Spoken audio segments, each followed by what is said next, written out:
E abbiamo presentato la lista venerdì, sabato mattina, e qualcuno aveva messo in giro la voce che facevamo fatica a raccogliere le firme. In realtà le firme sono state 495, cioè 150 in più del necessario, e tutte certificate, tutte ben organizzate, e ci siamo bloccati a un certo punto giovedì per la raccolta delle firme, perché ci siamo accorti che la rete era una rete ormai più che sufficiente. Anche per i candidati, e sono, come dicevo adesso fuori onda, candidati che disponibili a candidarsi su questa lista erano 10 di più di quelli, erano 55, già con le firme già di accettazione, e ovviamente ne abbiamo messi solo 46, e alcuni di questi erano candidati che avevano già detto sono disponibili, però li ritiro immediatamente se ce ne sono altri. Quindi una lista, come vedete anche sulla stampa, a differenza di altre, che è totalmente piena di nomi. E oggi sul giornale c'era anche una segnalazione di quante ci sono le donne sono tante, 17, ne abbiamo messe 10 in testa di lista, di cui molte sono qui presenti, Camonelli, Valeria Conte, Bella Cosso, eccetera, eccetera.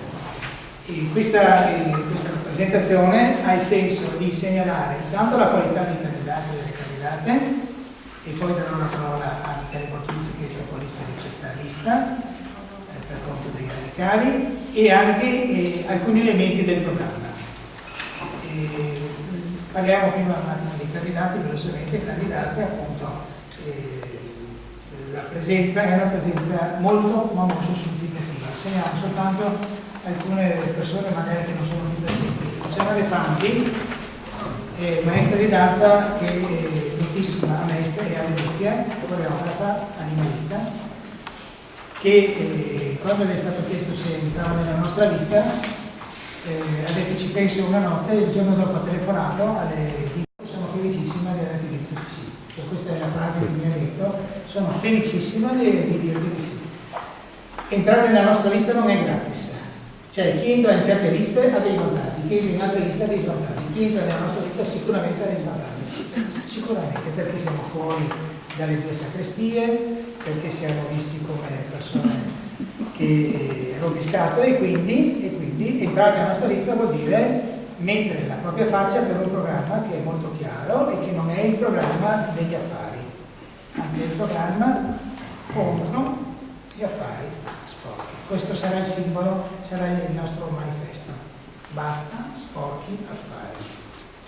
Altre candidate importanti come Maria Grazia Torres, presenti anche qui, Roberta Rasselli, perché io non voglio segnalare soltanto la qualità. 2 bioarchitetti. Bioarchitetti vuol dire architetti che in questi anni hanno lavorato sulla qualità, per fare soldi dei lavori, per non fare porcherie, ma per fare solo cose. 2 bioarchitetti.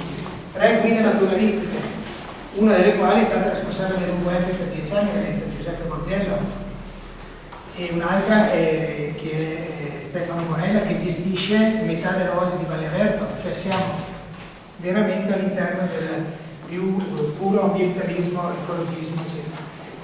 Vedete ricorrente il nome di Amico Albero, perché 4 dei candidati presenti sono direttamente attivi in Amico Albero,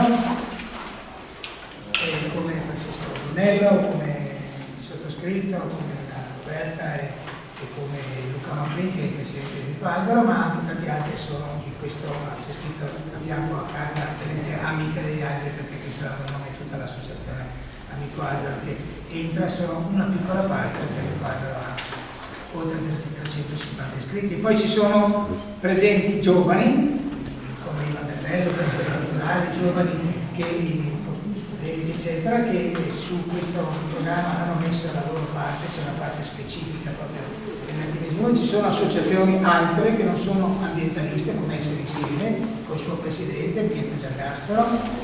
Ci sono altre associazioni come Monte Wilderness, ci sono 2 del CAI di Monte Wilderness, Vittorio De Savoiani e Giancarlo Cazzola, presenti con la loro associazione, cioè metti il nome dell'associazione, non siamo qui solo a titolo personale, cioè questa lista è una lista che parte veramente dalla società civile. È anche una lista politica perché si presenta come un programma che è nettamente contrapposto a quello dell'orso bruno, di Orsolini e di Brunetta. L'orso di Brunetta. L'orso bruno ha un suo solo programma. Orso di Brunetta. Lo stesso programma. L'orso bruno qui a Venezia vuole il quadrante di Tessera. Vuole il quadrante di Tessera perché vuole svuotare Mestre della sua qualità di città e vuole fare il vecchio Expo di De Michelis, è lì, è lo stesso, è di nuovo lì, cioè 2 milioni di metri cubi che praticamente svuoteranno la città.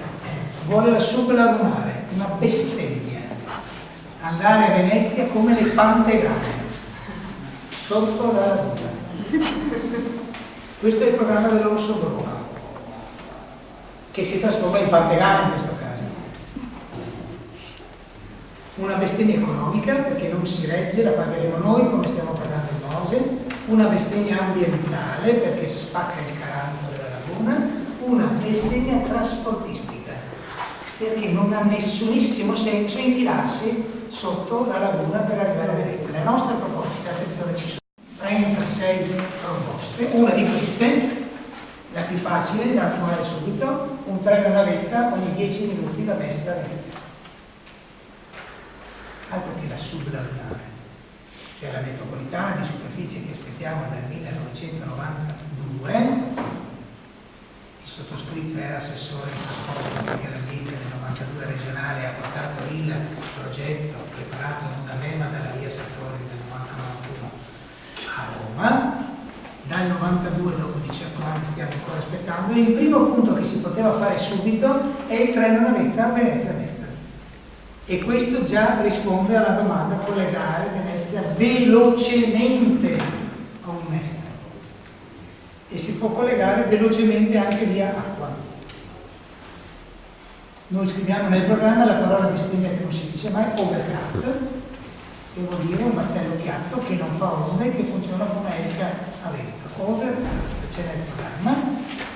Lo sussurrano tutti, ma non lo vogliono perché l'overcraft è in contraddizione con la sublagunare. L'overcraft non costa nulla, la sublagunare costa l'ira di Dio. Oppure motonavi a tre punte, che non fanno onde anche queste, da Fusina e da Tessera. Cioè la nostra proposta è una proposta vera, non è demagogica, è scientifica, è tecnica ed è economica, cioè fa risparmiare soldi alla città di Venezia e ai cittadini che poi pagherebbero le tasse. La sublagunare è una coltellata alla schiena non solo alla venezianità, cioè alla cultura veneziana, che è una cultura che va sulla laguna e non sopra la laguna, ma anche alle tasse dei cittadini, perché la pagheremo noi. Si dice project financing, ma il project financing ha una clausola per gli eventuali passivi, c'è dentro la CD1 del project financing. E così non è più un project financing vero, è una. Questo per dire che è una lista politica, oltre che una lista civica, una lista cioè che dice delle cose che hanno un grande impatto. Devo dire che la terza opzione che c'è a Venezia, che è quella della grande città di Siviglia, ahimè, vuole la sublagunare anche questa, quindi è stato questo il motivo per cui all'inizio pensavamo di allearsi con loro, ma poi abbiamo capito che non era la stessa cosa, assolutamente, e quindi noi abbiamo deciso di fare.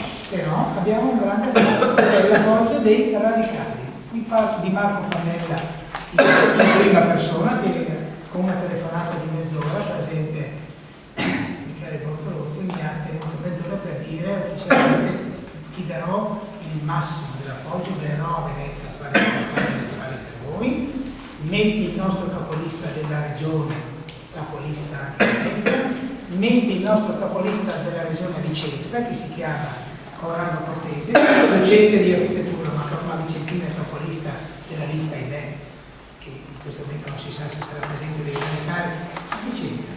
Mettilo in lista e metti altri radicali. Do la parola a Michele.